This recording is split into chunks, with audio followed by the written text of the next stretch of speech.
All right, I'm pretty much done with the cockpit now. I'll show you where we're at. I used a lot of the photo etched parts, like these back gauges here. And they also came, you can see the little displays in there, those yellow lines and everything. That came with the photo etched kit, which was really nice. The harnesses on them are also photo etched, and that was fun. So you can see how the pilots came out now with their new and improved arms. You'll also notice on their feet now, I took off the rudder pedals. One, they just didn't show, which still would have been fine, but couldn't see them once it's put together, and I'll show you that. This whole area I just couldn't figure out. It wouldn't go together with everything in it. I know I missed something in the steps. I was probably supposed to cut something out. So I ended up just removing the rudder pedals and folding the floor down, so it was back to where it was when it was new. So nothing passed really that front plane, and now it fits together. It's still tight, but it fits together. But I was really, really happy with this. So there were a lot of fun painting challenges with this. I didn't want to use like a standard wash across the whole thing to bring out details. I really kind of wanted to get in there with the paintbrush because I didn't want that uniform wash feel. I wanted some of the areas like the back wall, I wanted to stay really clean. The panel lines really show up well, and those little square holes, they didn't need extra panel wash, so I just ended up painting everything by hand. I had some great photo reference for the details on the back wall, which was nice, and that kind of set the stage for everything. The other thing I had fun doing with this was mixing and matching the sheens of different values. So, like the pilots' uniforms, yes, I did bring it. The pilots' uniforms, I sprayed with UVLS matte, which is a Createx product. It's a clear, and this is the matte. There's matte, gloss, high gloss, and satin as well.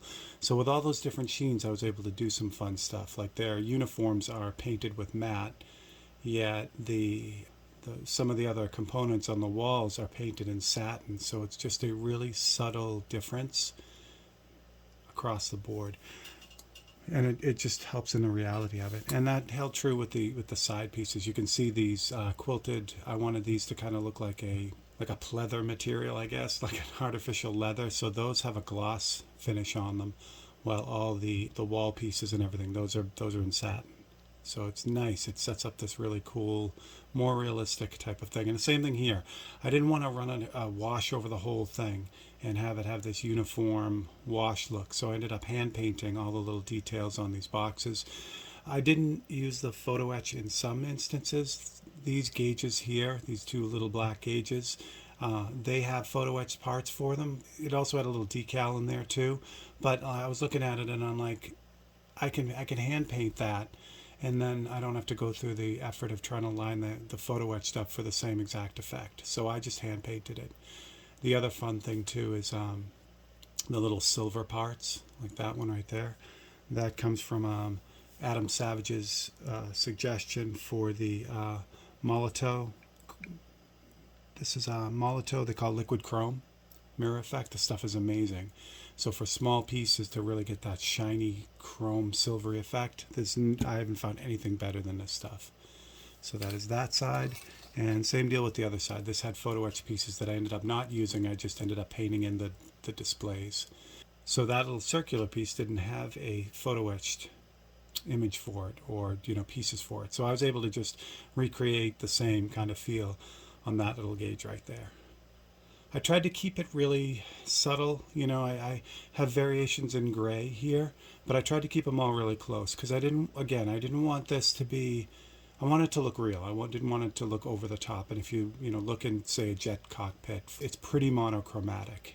There are definitely variations, but they're subtle. Because there's no reason. They weren't designing it to look good. They were just using whatever materials they had, and they were usually asimilar, but close to being similar. So that's the kind of feel I wanted. And then, of course, the base for all the painted parts is Autoborn Sealer Gray, which is nice. It gives it this really matte kind of finish. So those are those parts. Now the last part is the front of this thing, front of the cockpit. This was a lot of fun too. There were a lot of little gauges and dials and stuff. Again, there were photo etched parts with this that I did not end up using, these two little green gauges in the middle. Again, I was able to hand paint them, so I didn't need to use the photo etched part. Also, this little set of bank of buttons down here, that was also photo etched, but I didn't use that. What I did use the photo etch for, these little tiny control panels right in front. I don't know if I can catch it on camera, but see how they're three-dimensional? There were some neat folds in that, triangular folds and little bump out pieces, and that looked great. So they really stick out a little bit, and they just added a lot because you'll be looking at it from this angle here. And then finally I had a little bit of fun with this. So my diorama for the ATST is going to be in Hoth in the snow.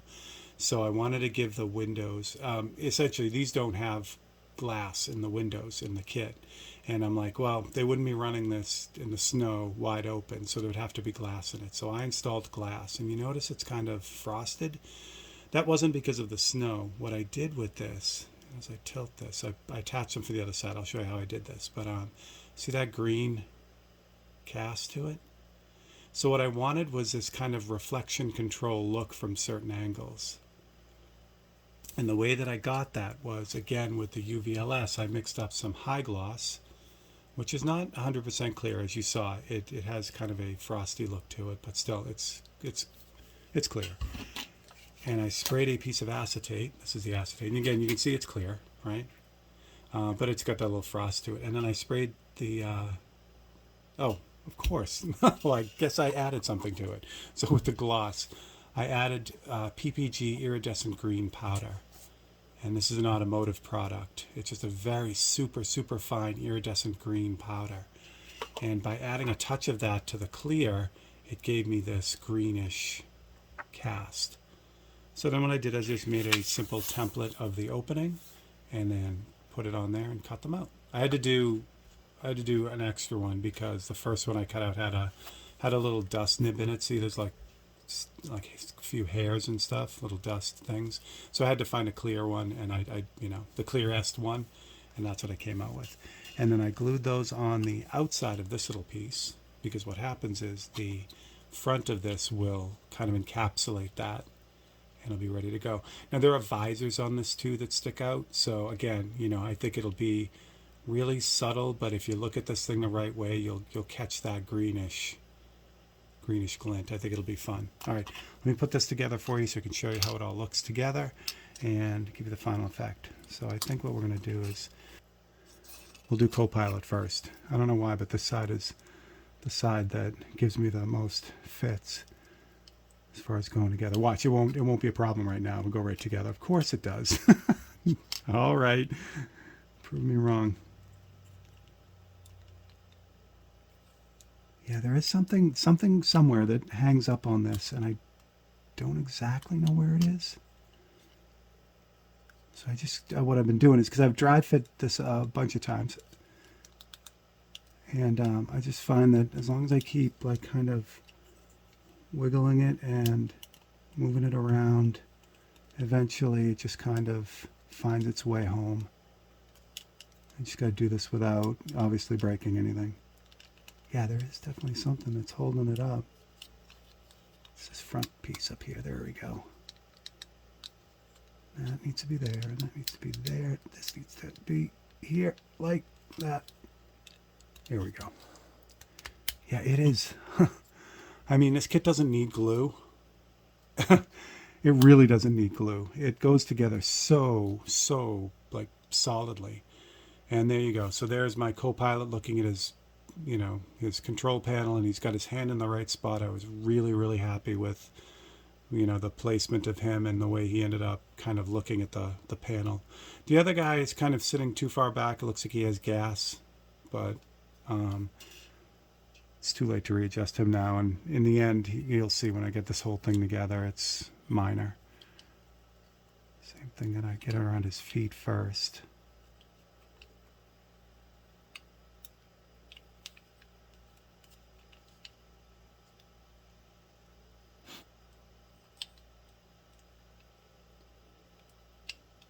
There we go. Yeah, pilot side goes together a lot smoother, and I don't know why. just the way something happened with it, the way it goes together. There we go. And those are our pilots in there now.